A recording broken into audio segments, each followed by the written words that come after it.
कभी नहीं। मैं अल्लाह पाक की कसम खाकर बोल रही हूँ आजाद भाई, आपके खानदान का खून सुल्तान बलूची और ताया अबू के सर है।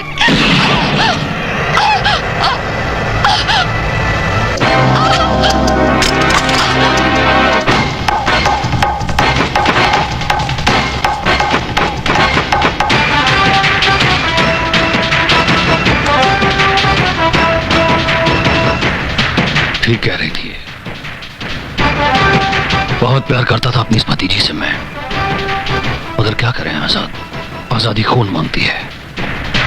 आजादी के लिए खून में नहाना भी पड़ता है, खून बहाना भी पड़ता है। किस खून की बात कर रहा है तू?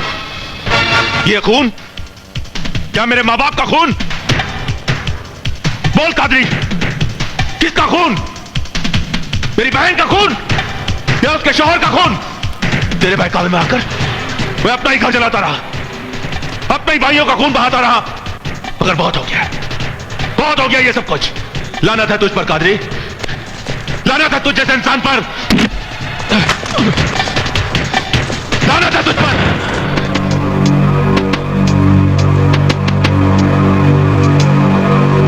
जंग के मैदान में लाशें नहीं गिनी जाती आजाद, सिपाही की नजर सिर्फ मंजिल पर होनी चाहिए, और हम सब की मंजिल है इस रियासत की आजादी।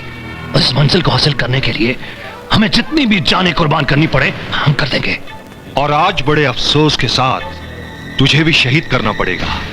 नेकी और बदी की इस लड़ाई में अगर मैं तुम दोनों से पहले मर गया तो आसमान में बैठने वाला जो सबसे बड़ा जज है उसके इंसाफ पर से लोगों का यकीन हट जाएगा। हजारों बेगुनाहों की लाशों पर चलकर जिस मंजिल तक तुम पहुंचना चाहते हो वो मंजिल तुम्हें कभी नहीं मिलेगी। हिंदुस्तान मुर्दाबाद के नारे के साथ जिस जंग को मैंने शुरू किया था, आज उसी जंग को तुम लोगों की मौत के साथ खत्म करूंगा।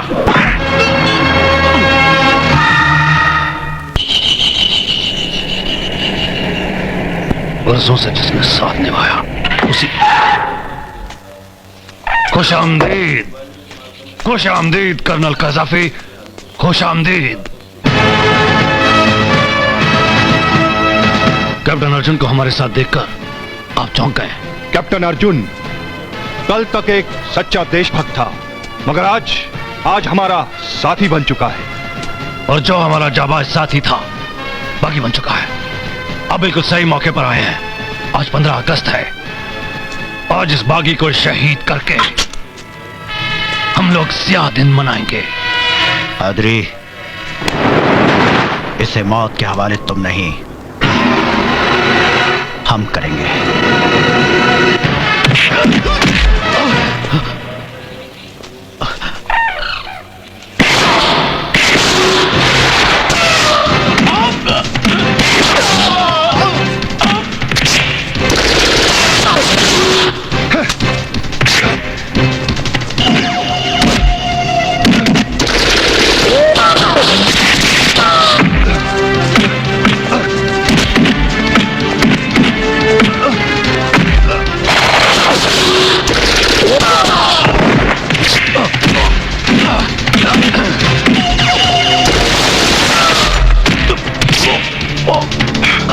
तेरे गिरोह में शामिल होना तो एक बहाना था कादरी। मैं तुझे और तेरे साथियों का नामो निशान मिटा दूंगा।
बलोची साहब, अच्छा हो आप मिल गए। बलोची साहब, मुझसे भागा नहीं जा रहा, मुझे भी अपने साथ सरहद पार ले चलिए। अरे वहां तुम्हारे लिए कोई जगह नहीं है। क्या बात कर रहे हैं बलोची साहब, आप तो हमारे भाई हैं बलोची साहब, भाई हैं। पागल हो क्या? हमारा तुम्हारा कोई रिश्ता नहीं है। साहब, आपके कहने से तो हमने ये जंग शुरू की है। बेवकूफ हो तुम, गधे हो। अरे हमारा मकसद तो यहाँ दहशतगर्दी फैलाकर हिंदुस्तान को कमजोर करना है। तुम्हारी मौत से हमारे मिशन को कोई फर्क नहीं पड़ेगा। क्या बात कर रहे हैं साहब, हमारा आपका तो मजहब एक है, हम तो आपके भाई हैं। ठहरो।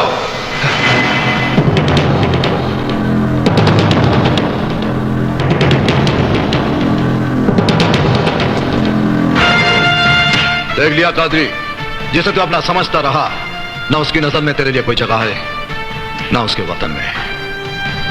वक्त की ठोकर खाकर तू गिरा भी है तो कहां? हिंदुस्तान की सरजमीं पर, जिसे तू हमेशा नफरत करता रहा।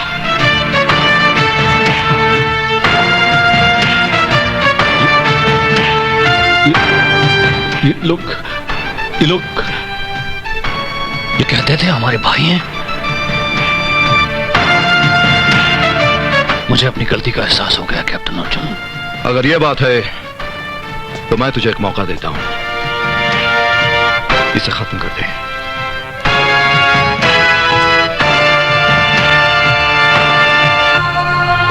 कादरी, तुम मुझे मारेगा कादरी?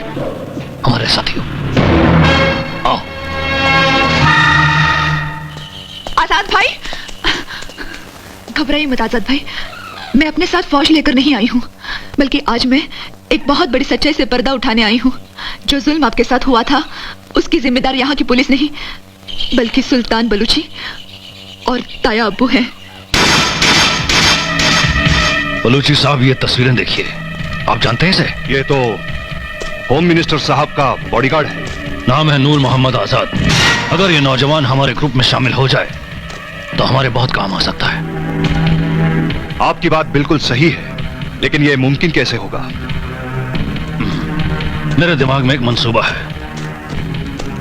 अगर इस नौजवान के खानदान वालों को पुलिस वाले मार दें तो इसके दिल में पुलिस और इस देश के लिए बहुत नफरत भर जाएगी, और इस मौके का फायदा उठा के हम इसे बागी बना लेंगे और अपने गिरोह में शामिल कर लेंगे। मैं आपका प्लान समझ गया। मानिए वो पुलिस वाले असली पुलिस वाले नहीं होंगे, बल्कि आपके आदमी होंगे। बिल्कुल जनाब, यहाँ के नौजवानों को बागी बनाकर अपनी जंग में शरीक करने के लिए हम अक्सर ऐसा ड्रामा करते रहते हैं। बस बाहर से आपके आदमियों की जरूरत होगी।